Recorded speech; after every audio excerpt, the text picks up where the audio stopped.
This is Gossip Farm, episode 19. Today I messed up by accidentally revealing my boyfriend's mom's infidelity.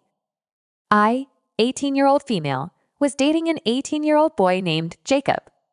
His father, early 60s, was a mechanic, and his mom, mid-50s, was a stay-at-home mom. They were a pretty typical white suburban family in the South and had asked Jacob if they could meet me even though we had only been dating for a month. At the dinner, I met his mom, dad, older brother, older sister, and her newborn daughter. The dinner went well, and I was chatting about my volunteer work at my college's blood drive, to which his father explained that his doctor told him he was O negative and a universal blood donor. My boyfriend mentioned he was also type O, but his siblings casually mentioned they were both AB. I didn't think anything of it because my boyfriend had mentioned that his mom was married once before and was widowed. The following conversation went like this. "Nee, oh, that's really cool. You're a really rare blood type. If you don't mind me asking, is your mom's blood type A and your dad's B, or your dad's A and mom's B?" "Older sister, what do you mean?" "He's O." Gesturing to my boyfriend's father. "Me, oh, I know. I was just asking about your biological father, but of course you don't have to answer if you don't want to." I noticed his mom get really pale, and it was in that moment I realized I messed up.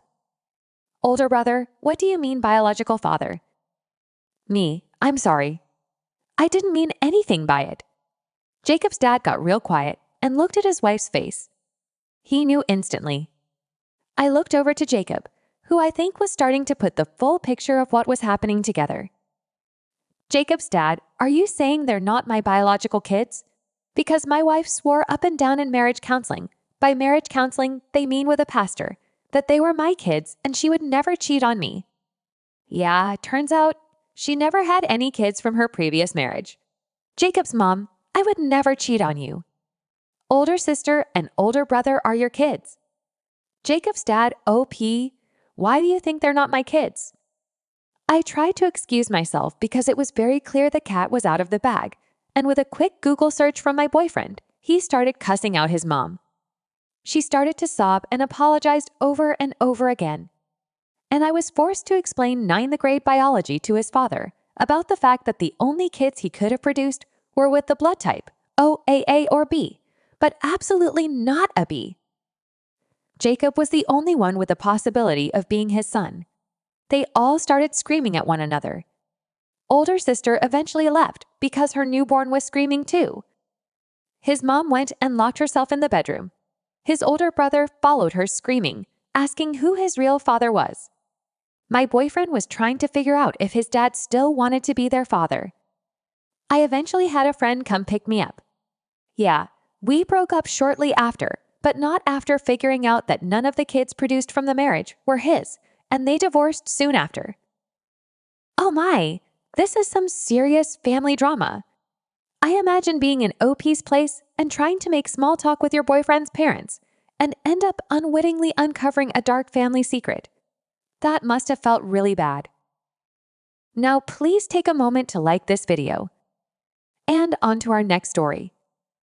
Today I messed up by making my one-night stand breakfast.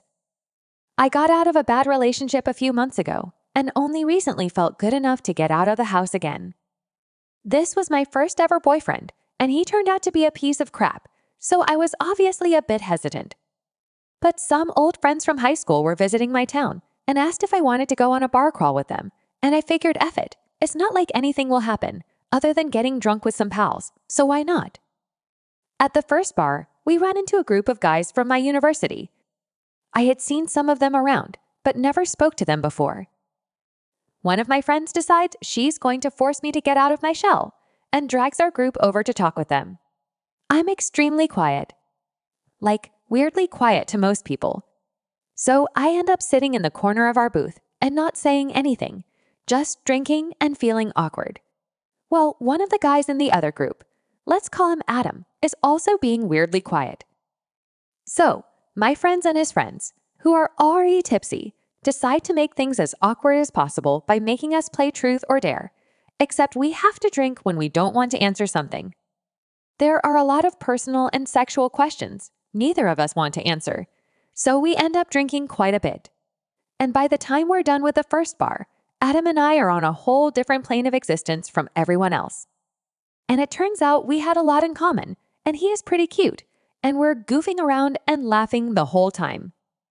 I start to get butterflies in my stomach, and not just from the alcohol. Adam has my exact sense of humor and is really sweet and kind. We wander off and start having deep, drunk conversations about feeling left out of things and how annoying it is when people say things like, "Can they speak?" I tell him I'm walking home and he offers to walk with me. I know where this is going, but I'm drunk enough that I don't feel nervous. Plus, I feel like I have a genuine connection with this guy. Our friends are wolf whistling as we leave, and instead of being embarrassed, I feel weirdly proud. So we get to my place, talk and smoke for a bit, and do the deed. I wake up earlier than him and decide that I'm going to make a nice breakfast. I want to impress him and show him I like him, and everyone likes a good breakfast when they have a hangover, right? So I sneak out of bed and make scrambled eggs, French toast, and sausage. I prefer almond milk, so I use that for the eggs and French toast. He wakes up and tells me I look just as cute sober. At this point, I'm convinced he's the love of my life. He sees the breakfast and gets excited, and I'm like, yes, my plan worked. I'm going to get to his heart through his stomach. We eat, and everything's going great for a few bites. Then he makes a weird face and clears his throat. His eyes start to widen, and he asks me if there were nuts in the bread or something. I say, no, but I used almond milk. He jumps out of his chair and says, "Call an ambulance right now." I'm freaking out. He's wheezing and stuff and looks absolutely panicked. I ask if he has an EpiPen, and he shakes his head no. So I call an ambulance and tell them he's having an allergic reaction and paramedics come and haul him off. This happened last weekend. I have not heard back from him since. I found his buddy and confirmed he is not dead.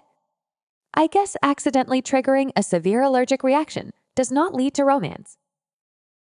Oh man, poor OP, she was trying so hard to make everything perfect. I guess given how many people have allergies nowadays, we should make it a rule to always ask a person if there's anything they cannot eat. Last one for the day. Today I messed up by yelling, "I'm bisexual, you ignorant idiot," at church. I, 17-year-old female, am bisexual. My family is very religious, and most of them are homophobic. Today, we had to go to church. Now, for some background information here. I'm considered the perfect Christian girl, and it sucks. I have to pretend to be someone I'm not just to satisfy many of these people. Today, I was in a really bad mood, and when my family and I went to church, they started talking about LGBTQ people. Nothing out of the ordinary. I don't know what came over me, but I started to defend them. Definitely didn't look suspicious. When I was in the middle of an argument with an adult, this kid said, "You sound so gay right now, defending those abominations." I snapped and said, "I'm bisexual, you ignorant idiot." Best way to come out. Anyway, the realization didn't hit me until 5 seconds later. Currently, I'm in a bathroom, typing this. Poor OP. I think coming out is hard for most people, and doing it so publicly, and in such a place must have been exceptionally hard. I don't think they would have done it if not for the heat of the moment. I hope they're doing okay now. That's all, guys. What do you think about these stories? Let us know in the comments. And don't forget to like and subscribe. Thanks.